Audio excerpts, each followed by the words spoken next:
1977లో NASA 2 Voyager ఉపగ్రహాలను అంతరిక్షంలోకి పంపింది.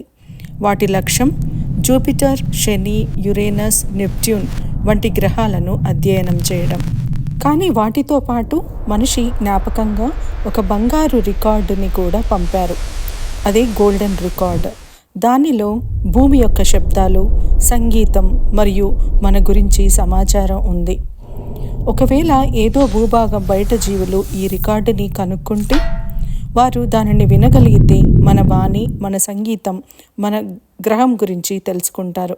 కానీ వారు తిరిగి మనకు సమాధానం ఇవ్వడం అసాధ్యం. ఎందుకంటే వోయేజర్ వెనక్కి రావడం సాధ్యం కాదు. ఒకవేళ వారు ఏదో విధంగా మనల్ని సంప్రదిస్తే, ముందుగా శాస్త్రవేత్తలు ప్రపంచవ్యాప్తంగా ఆ సంకేతాన్ని నిర్ధారిస్తారు.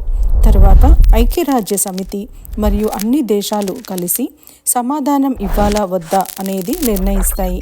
ఇది సెటి, పోస్ట్ డిటెక్షన్ ప్రోటోకాల్ అనే ప్రణాళిక కింద ఉంటుంది.